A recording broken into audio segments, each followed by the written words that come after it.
어부 딸 주제에 우리 집안에 들어올 자격이 있냐? 하객들이 지켜보는 가운데 신랑의 아버지가 신부를 향해 던진 충격적인 모욕이었습니다. 시장에서 채소를 팔며 딸 하나 키워낸 평범한 어머니 박영수. 하지만 그 순간 그녀의 눈에는 차가운 분노가 타올랐죠. 시청 전에 구독과 좋아요 꼭 부탁드립니다. 영상 제작에 큰 힘이 됩니다. 어부의 딸 주제에 이 한마디가 불러온 나비 효과를 지금 확인해 보세요. 저는 박영숙입니다. 내 딸의 결혼식에서 어부의 딸 주제에라는 말을 들었을 때 20년간 숨겨둔 제 정체성이 깨어났어요. 여러분들보다는 조금 어리지만 삶의 무게는 비슷할 거예요. 오늘 제 이야기를 들려드리는 이유는 때로는 가만히 참고만 사는 게 미덕이 아니라는 걸 말씀드리고 싶어서예요. 저는 지금 시장에서 채소 장사를 하고 있어요. 새벽 5시에 일어나 도매시장에서 채소를 떼어와서 하루 종일 좌판에 앉아 계산기 두드리는 평범한 아줌마죠. 동네 사람들에게는 그냥 채소 파는 영숙이로 알려져 있어요. 하지만 이게 제 진짜 모습은 아니에요. 20년 전까지만 해도 저는 전혀 다른 사람이었거든요. 인천 세관에서 조사관으로 일했어요. 불법 수입품을 찾아내고 밀수업자들을 추적하고 복잡한 무역 거래의 허점을 파헤치는 일이 제 전문 분야였어요. 대학에서 국제통상학을 전공하고 고시를 통과해서 세관에 들어갔을 때 정말 자랑스러웠어요. 특히 데이터 분석 능력이 뛰어났거든요. 수천 건의 거래 내역에서 이상한 패턴을 찾아내는 건 저에게는 마치 퍼즐 맞추기 같은 일이었어요. 몇 년간 큰 사건들을 많이 해결했어요. 중국에서 들어오는 의류에 숨겨진 마약을 찾아낸 일, 수입 신고가를 조작해서 관세를 탈루한 대기업 사건, 그런 일들이요. 동료들 사이에서는 영숙이가 맡으면 무조건 찾아낸다는 말이 있을 정도였어요. 그런데 결혼하고 딸 지연이를 낳으면서 모든 게 바뀌었어요. 야근이 많은 일이다 보니 아이를 제대로 돌볼 수가 없었어요. 남편은 어선을 타러 나가면 며칠씩 집을 비웠고 시어머니마저 일찍 돌아가셔서 정말 혼자였어요. 지연이가 5살 되던 해에 제가 큰 사건 조사 때문에 며칠 밤을 새웠는데 아이가 고열로 응급실에 실려간 일이 있었어요. 그때 병원 침대에 누워있는 지연이를 보면서 결심했어요. 일보다는 아이가 우선이라고요. 그래서 세관을 그만뒀어요. 동료들은 아까운 인재를 잃는다며 말렸지만 저는 망설이지 않았어요. 딸 하나 제대로 못 키우면서 무슨 국가 공무원이냐 싶었거든요. 그 후로는 정말 평범한 아줌마로 살았어요. 처음에는 남편이 벌어오는 돈으로 생활했는데 아이가 커갈수록 돈이 많이 들더라고요. 그래서 시장에서 작은 채소 가게를 시작했어요. 처음엔 정말 힘들었어요. 세관에서 컴퓨터 앞에 앉아 분석하던 제가 무거운 배추를 나르고 하루 종일 서서 장사하는 게 쉽지 않았거든요. 손은 거칠어지고 허리는 아팠지만 그래도 견뎠어요. 무엇보다 지연이가 잘 자라주는 게 보람이었어요. 공부도 열심히 하고 성격도 착하고 비록 우리가 가난하지만 딸만큼은 당당하게 키우고 싶었어요. 지연이는 정말 기특한 아이였어요. 아빠가 어부라는 걸 부끄러워하지 않았고 엄마가 시장에서 장사한다고 위축되지도 않았어요. 오히려 우리 엄마가 제일 멋있어. 열심히 일해서 나를 키워주잖아 라고 말하는 아이였어요. 대학도 장학금 받아가며 졸업했고 졸업 후에는 마을 청년회에서 활동하면서 민호라는 좋은 청년을 만났어요.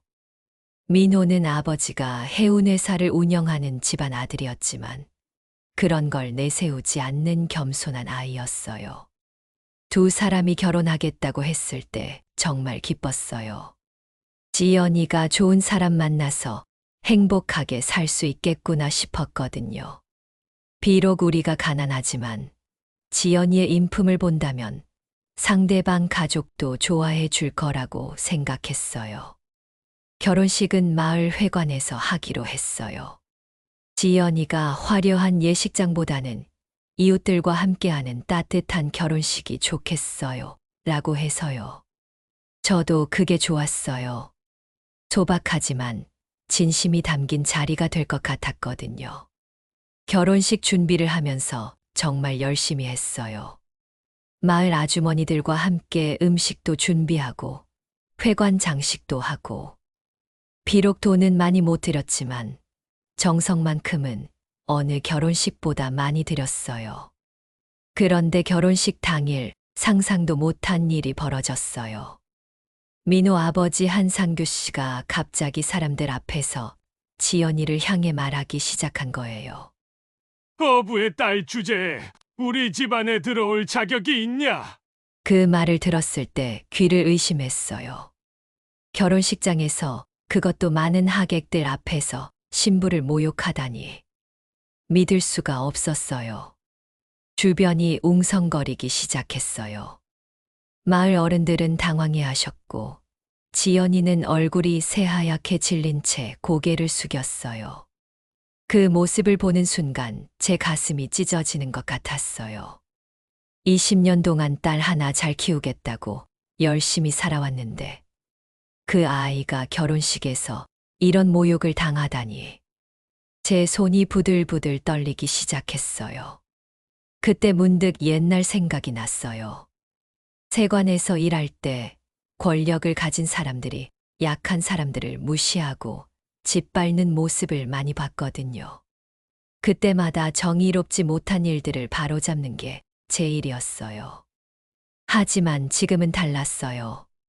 저는 그냥 시장에서 채소 파는 아줌마였고 상대는 해운회사를 운영하는 사업가였어요. 어떻게 맞설 수 있을까요? 여러분들도 비슷한 경험 있으시죠? 자식이 억울한 일을 당했을 때 분하지만 어쩔 수 없다고 체념하게 되는 그런 순간 말이에요. 하지만 그날 저는 달랐어요. 딸의 모습을 보면서 마음속 깊은 곳에서 뭔가 꿈틀거리는 걸 느꼈어요. 20년 동안 잠들어 있던 조사관 박영숙이 깨어나는 기분이었어요. 그 순간 저는 결심했어요.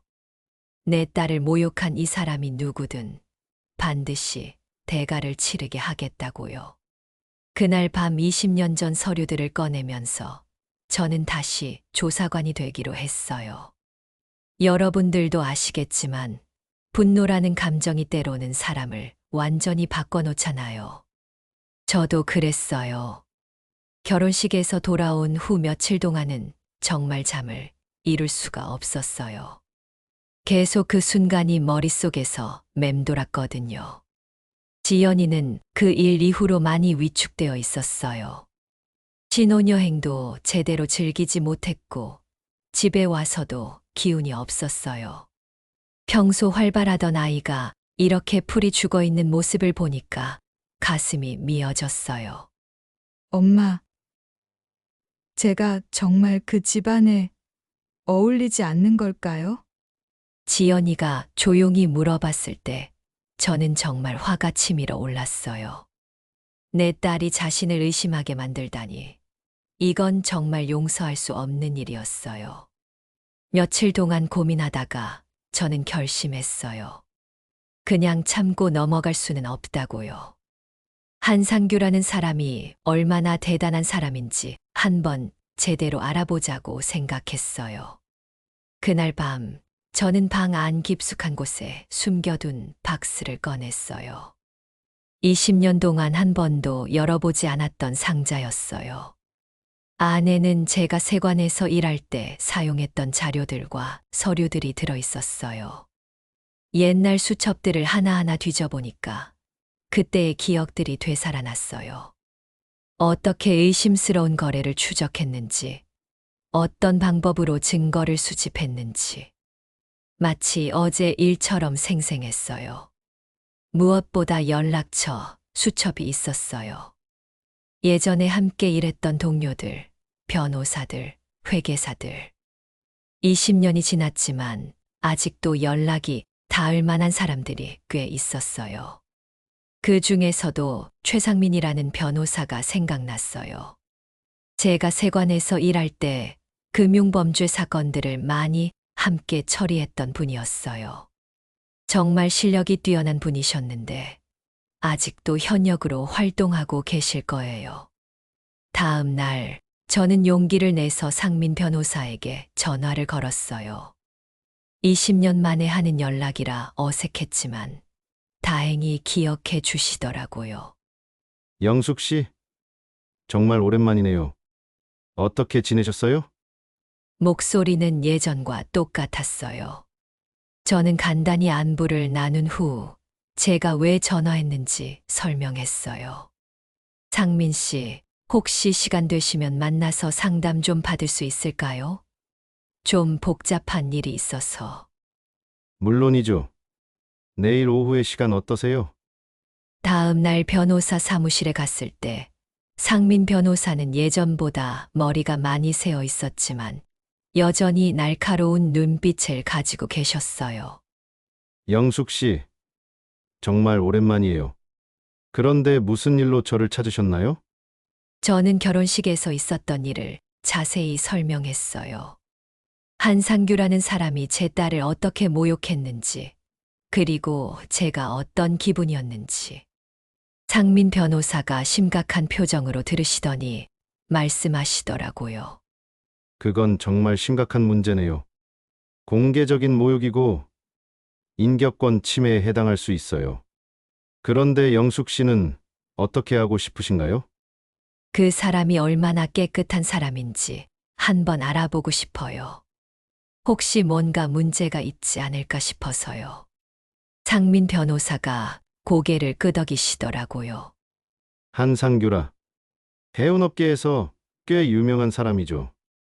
사업 규모도 크고. 그런데 그런 사람들이 항상 깨끗하게만 사업하는 건 아니거든요. 제가 예전에 세관에서 일했으니까 혹시 도움이 될 수 있을까요? 물론이죠. 영숙 씨 실력은 제가 잘 알잖아요. 20년 전에도 영숙 씨가 맡은 사건은 항상 깔끔하게 해결됐으니까.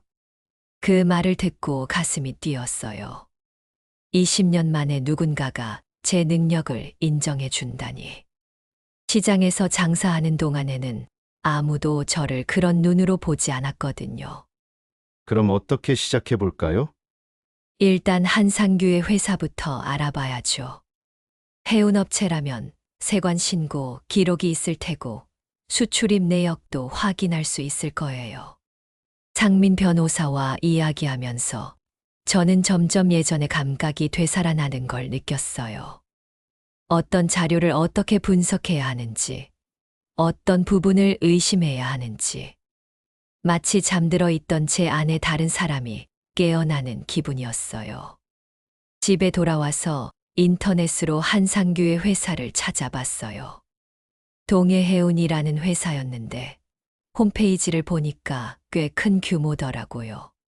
중국, 러시아, 동남아시아까지 항로를 가지고 있었어요. 하지만 제 눈에는 다른 게 보였어요. 홈페이지에 나와 있는 사업 내용과 실제 규모가 맞지 않는 것 같았거든요. 이런 규모의 회사라면 더 자세한 정보가 공개되어야 하는데 너무 간략했어요. 그날 밤부터 본격적으로 자료 수집을 시작했어요. 예전에 썼던 방법들을 다시 써보니까 손에 익더라고요. 관세청 공개 자료, 해양수산부 통계, 항만공사 자료. 하나씩 들여다보기 시작했어요. 며칠 후 흥미로운 걸 발견했어요. 동해해운의 수출입 신고 내역에서 이상한 패턴이 보이는 거예요. 신고 가격이 시세보다 너무 낮거나 화물의 종류와 중량이 맞지 않는 경우들이 있었어요. 이거 예전에 많이 봤던 패턴인데 20년 전 제가 담당했던 밀수 사건들과 비슷한 수법이었어요.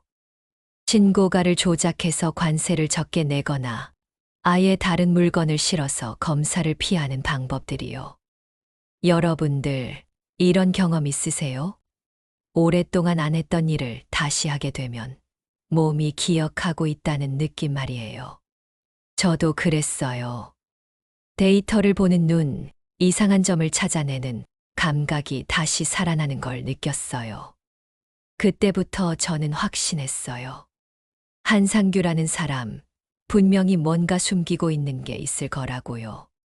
그리고 저는 그걸 반드시 찾아낼 거라고요. 컴퓨터 화면에 나타난 숫자들을 보는 순간, 저는 20년 전 그 날카로운 조사관이 완전히 되살아났다는 걸 느꼈어요. 여러분들도 아시겠지만, 진실을 파헤친다는 건 정말 끈기가 필요한 일이에요. 특히 상대가 교묘하게 숨겨놓은 것들을 찾아낼 때는 더욱 그렇죠. 하지만 저는 포기하지 않았어요. 딸의 존엄을 되찾아주고 싶었거든요. 며칠 동안 밤낮으로 자료를 분석한 결과 점점 확신이 서기 시작했어요. 동해해운의 거래 내역에는 분명히 문제가 있었어요. 하지만 혼자서는 한계가 있었죠. 더 깊이 파고들려면 전문가의 도움이 필요했어요. 상민 변호사에게 다시 연락해서 제가 발견한 내용들을 보여드렸어요. 변호사님도 자료를 보시더니 표정이 심각해지셨어요. 영숙 씨, 이거 보통 일이 아니네요. 이런 패턴이면 조세 포탈이나 밀수 가능성이 높아요. 저도 그렇게 생각해요. 하지만 더 확실한 증거가 필요하죠. 그럼 좀 체계적으로 접근해 봅시다. 제가 아는 회계법인에 연락해서 재무 분석을 의뢰해 볼게요. 상민 변호사의 도움으로 전문 회계사까지 투입되면서 조사는 본격적으로 시작됐어요. 저는 제 경험을 살려 세관 관련 자료를 집중적으로 분석했고, 회계사는 재무 부분을, 변호사는 법적 측면을 담당했어요. 며칠 후 회계사로부터 충격적인 소식이 들려왔어요. 동해해운의 재무제표에서 여러 의심스러운 점들이 발견됐다는 거였어요. 매출에 비해 이익이 과도하게 높고 일부 거래처가 실체가 불분명하다는 거였죠. 특히 중국과 러시아 쪽 거래에서 이상한 점이 많았어요. 같은 물품인데도 거래처에 따라 가격 차이가 너무 크고 일부는 아예 정체불명의 회사들과 거래하고 있었어요. 이건 전형적인 돈 세탁 패턴이에요. 회계사의 말에 저는 고개를 끄덕였어요. 20년 전에도 비슷한 사례를 많이 봤거든요. 그런데 더 큰 문제가 있었어요.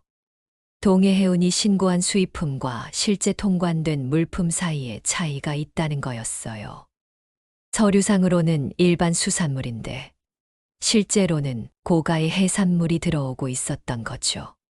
이건 명백한 관세 포탈이었어요.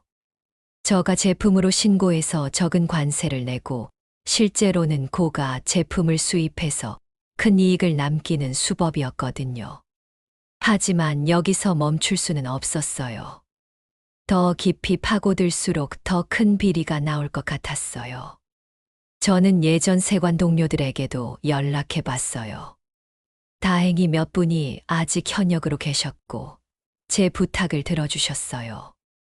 물론 직접적으로 도와달라고 할 수는 없었지만 이런 거래 패턴이 의심스럽다고 알려드렸더니 관심을 가져주시더라고요. 그러던 중 결정적인 단서를 얻게 됐어요. 상민 변호사가 금융감독원 쪽 지인을 통해 동해해운의 계좌, 이체 내역을 일부 확인할 수 있었거든요. 그 내역을 보는 순간 정말 놀랐어요. 정치인들 이름이 거론되는 계좌로 정기적으로 돈이 나가고 있었던 거예요. 액수도 만만치 않았어요. 이거 완전히 정치 자금 로비 아니에요. 제가 물어보니까 상민 변호사도 심각한 표정을 지으셨어요.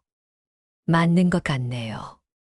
그런데 이 정도면 우리가 감당할 수 있는 수준을 넘어서는 것 같은데. 하지만 저는 물러설 수 없었어요. 여기까지 왔는데 중간에 포기할 수는 없잖아요. 아니에요. 끝까지 가봐야죠. 이런 사람이 제 딸을 함부로 대했다고 생각하니까 더 화가 나요. 그때 상민 변호사가 중요한 제안을 하셨어요.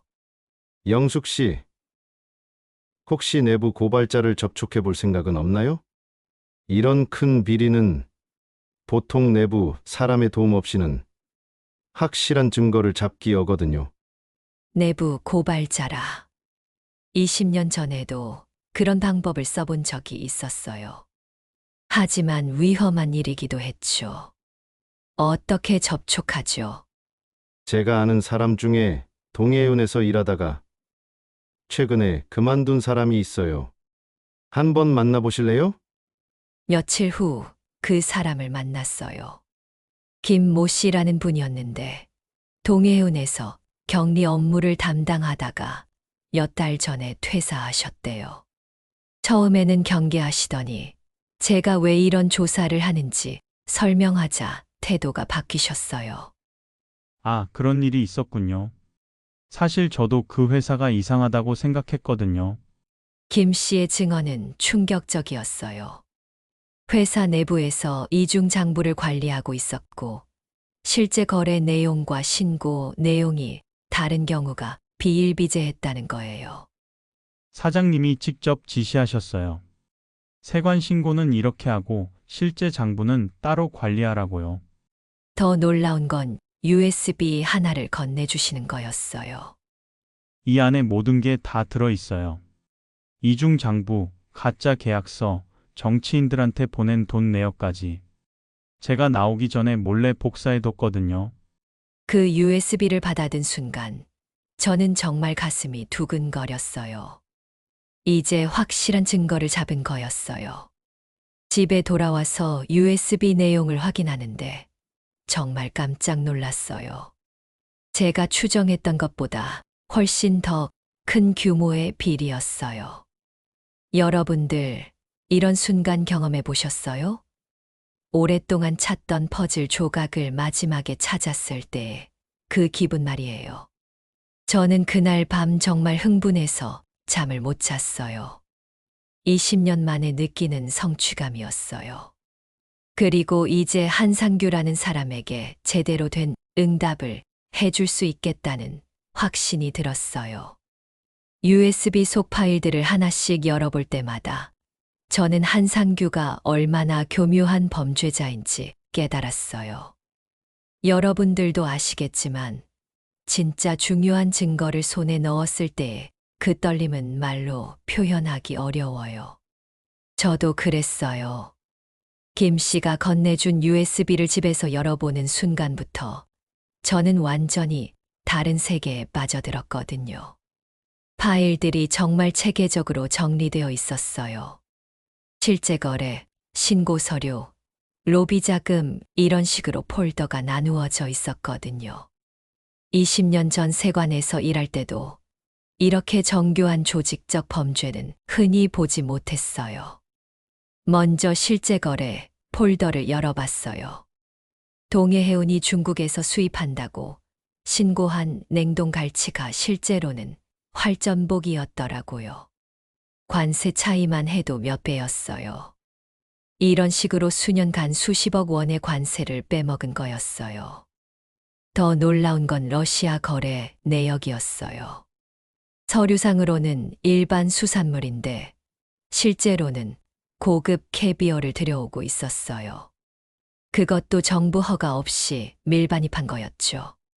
하지만 가장 충격적인 건 로비 자금 폴더였어요. 국회의원, 시장, 심지어 세관 간부들까지 정말 광범위한 인맥에 돈을 뿌리고 있었어요. 이걸 어떻게 혼자 다 처리하지? 저는 잠시 망설였어요. 이 정도 규모의 사건이면 국정감사감이었거든요. 하지만 포기할 수는 없었어요. 딸을 모욕한 그 사람이 이런 더러운 돈으로 위세를 부렸다고 생각하니까 더 화가 났어요. 다음 날 상민 변호사에게 USB 내용을 보여드렸어요. 변호사님도 자료를 보시더니 표정이 굳어지셨어요. 영숙 씨, 이건 정말 대형 사건이에요. 우리가 감당할 수 있는 수준을 넘어서는 것 같은데. 그럼 어떻게 해야 할까요? 일단 언론사에 제보하는 방법이 있어요. 그리고 동시에 관련 기관들에도 고발장을 제출하고요. 저는 고민했어요. 정말 이렇게까지 해야 하나 싶기도 했거든요. 하지만 지연이가 결혼식에서 당한 굴욕을 생각하니까 마음이 다시 단단해졌어요. 좋아요. 끝까지 가봅시다. 상민 변호사와 함께 체계적인 계획을 세웠어요. 먼저 증거를 보강하기 위해 추가 조사를 하고 그 다음에 언론과 수사기관에 동시에 제보하는 거였어요. 저는 예전 세관 동료들을 더 적극적으로 접촉했어요. 직접적으로 도움을 요청할 수는 없었지만 이런 거래 패턴이 의심스럽다고 알려드렸더니 여러분이 관심을 가져주셨어요. 특히 김 과장이라는 분이 많이 도와주셨어요.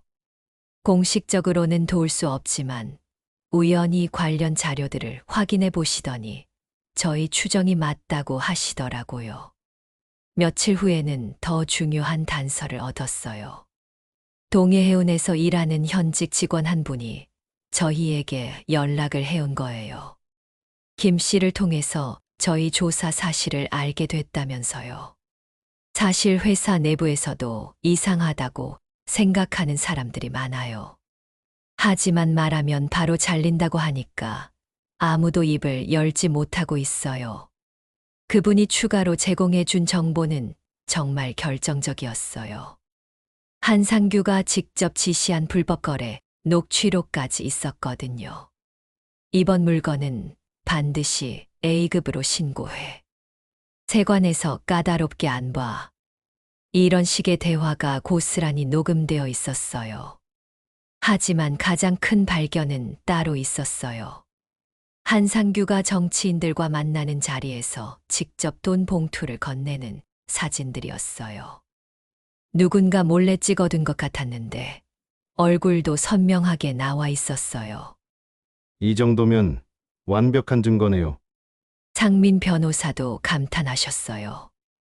그런데 조사를 진행하면서 한 가지 더 알게 된 사실이 있었어요. 한상규가 이런 불법 행위를 하게 된 배경이요. 알고 보니 그 사람 회사가 몇 년 전부터 경영난에 빠져 있었어요. 정상적인 사업으로는 버티기 어려운 상황이었던 거죠. 그래서 점점 불법적인 방법에 의존하게 됐던 거예요. 그러니까 이 사람이 제 딸을 무시한 것도 자기 열등감 때문이었구나. 저는 그때 깨달았어요. 한상규라는 사람이 외부적으로는 성공한 사업가인 척했지만 실제로는 범죄로 연명하는 사기꾼이었다는 걸요. 여러분들 이런 경험 있으세요? 자신을 무시했던 사람이 사실은 별거 아닌 사람이었다는 걸 알게 될 때 그 기분 말이에요. 저는 그때 정말 통쾌했어요. 하지만 동시에 더 큰 책임감도 느꼈어요. 이제 이 사실을 세상에 알려야 한다는 의무감이요. 상민 변호사와 상의해서 언론사에 제보하기로 했어요. 경제 전문 기자 중에 이런 사건을 잘 다루는 분이 있다고 하시더라고요. 기자를 만나기 전에 모든 자료를 다시 한번 정리했어요. USB 파일들, 추가로 확보한 녹취록, 사진들, 그리고 제가 분석한 세관 자료들까지. 정말 방대한 양이었어요. 기자분을 만났을 때 반응이 뜨거웠어요. 이건 정말 대단한 특종이네요. 그런데 어떻게 이런 자료들을 확보하셨어요? 저는 솔직하게 말씀드렸어요. 제가 전직 세관 조사관이라는 것, 딸이 결혼식에서 모욕당한 일, 그래서 이 조사를 시작하게 됐다는 것까지요. 정말 영화 같은 이야기네요. 복수를 위해 시작했는데 이렇게 큰 사건이 될 줄이야. 기자분도 감탄하시면서 철저한 검증을 거쳐서 기사화하겠다고 약속해 주셨어요. 그리고 마침내 그날이 왔어요. 모든 준비가 끝났고 이제 세상에 진실을 알릴 때가 된 거였어요. 저는 그날 밤 지연이에게 전화했어요. 지연아, 엄마가 너를 위해 뭔가 특별한 일을 준비하고 있어. 곧 알게 될 거야. 엄마, 무슨 일이에요? 그냥 누구도 우리 딸을 함부로 대할 수 없다는 걸 보여주는 거야. 20년 만에 다시 찾은 제 전문성으로 딸의 존엄을 지켜내는 순간이 드디어 온 거였어요. 한 달 후 신문 일면에 한상규의 사진이 나왔을 때 저는 비로소 딸의 존엄을 되찾아줬다는 걸 느꼈어요. 여러분, 긴 이야기 들어주셔서 정말 고맙습니다. 마지막으로 제가 어떻게 정의를 실현했는지, 그리고 지금은 어떻게 살고 있는지 말씀드릴게요. 혹시 저처럼 억울한 일을 당하고도 참고만 계신 분들이 있다면 때로는 용기를 내는 것도 필요하다는 말씀을 드리고 싶어요. 기사가 나간 건 결혼식이 있은 지 정확히 한 달 후였어요.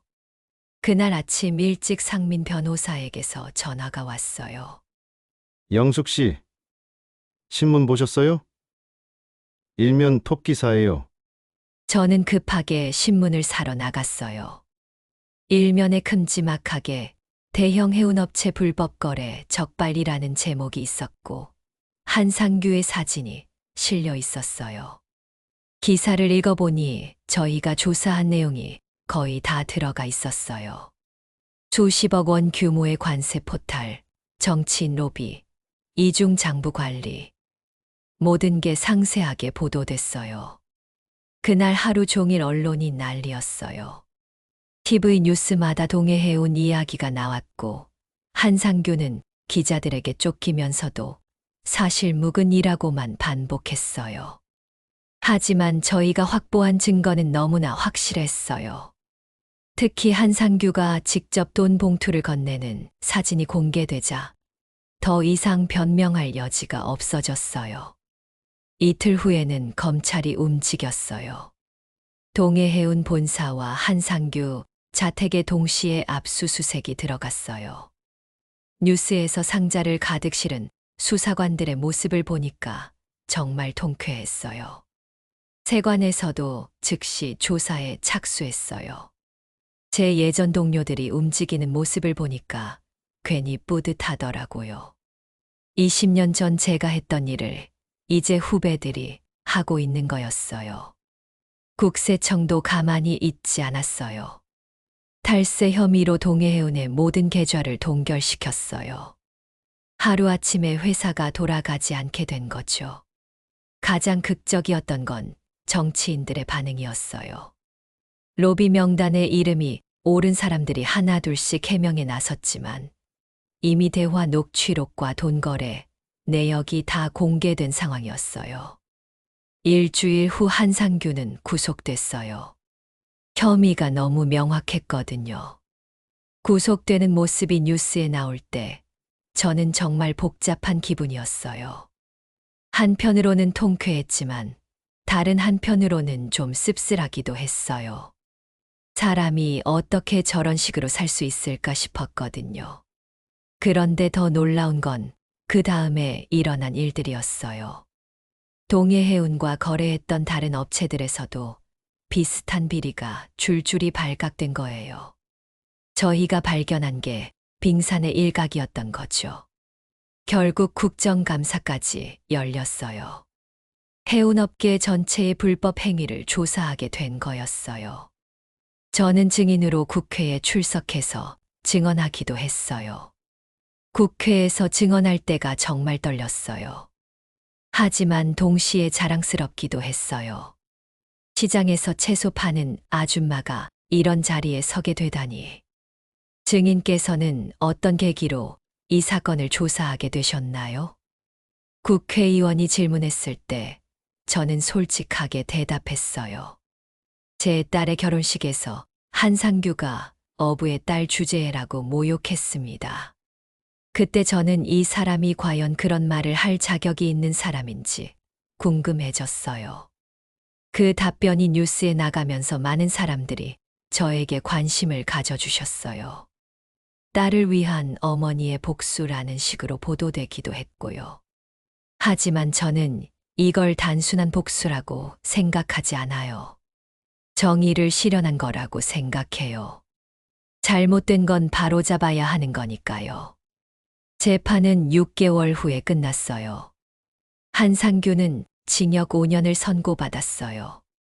관세 포탈, 정치자금법 위반, 뇌물공여 등 여러 혐의로요.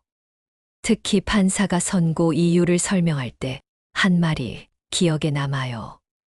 피고인은 오랫동안 조직적으로 범죄를 저질렀으며 사회적 지위를 이용해 타인을 모욕하는 등 죄질이 불량하다. 그 말을 들었을 때 정말 시원했어요. 제 딸을 모욕한 것까지 재판부에서 인정해 준 거였어요. 지연이는 그 사건 이후로 완전히 달라졌어요. 위축되어 있던 모습이 사라지고 당당하고 밝은 모습으로 돌아왔어요. 엄마, 정말 고마워요. 엄마 덕분에 제가 누구인지 다시 알게 됐어요. 지연이가 이렇게 말할 때 저는 정말 뿌듯했어요.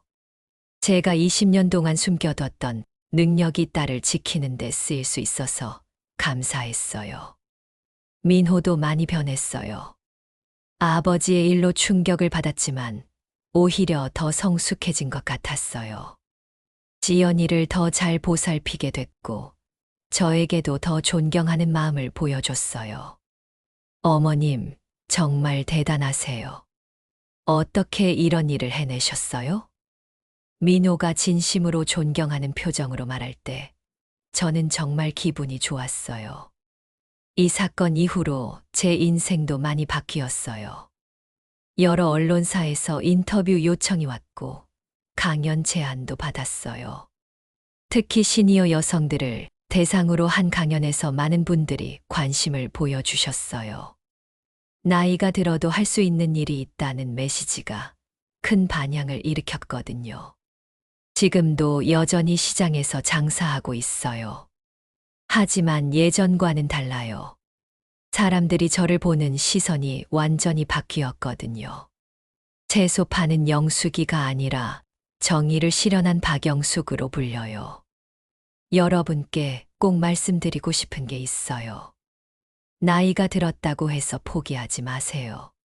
우리에게는 젊은 사람들이 갖지 못한 경험과 지혜가 있어요. 그리고 억울한 일을 당했을 때 그냥 참고만 넘어가지 마세요. 때로는 맞서 싸우는 것도 필요해요. 특히 가족을 지키기 위해서라면 더욱 그래요. 무엇보다 자신을 과소평가하지 마세요. 평범해 보이는 우리 안에도 엄청난 힘이 숨어 있어요. 저처럼 말이에요. 혼자서는 어려울 수 있지만 주변에 도움을 줄 수 있는 사람들이 분명히 있을 거예요. 용기를 내서 도움을 요청해 보세요. 마지막으로 정의는 반드시 승리한다는 걸 믿으세요. 비록 시간이 걸릴 수도 있고 힘들 수도 있지만 끝에는 진실이 밝혀져요. 저는 이제 정말 당당하게 살고 있어요. 시장에서 장사할 때도, 동네를 걸을 때도, 누구를 만날 때도 당당해요. 제가 옳은 일을 했다는 확신이 있거든요. 긴 이야기 들어주셔서 정말 고맙습니다. 여러분 모두 건강하시고 자신만의 정의를 실현하며 사시기를 바라요. 그리고 꼭 기억하세요. 우리는 생각보다 훨씬 강한 사람들이라는 걸요.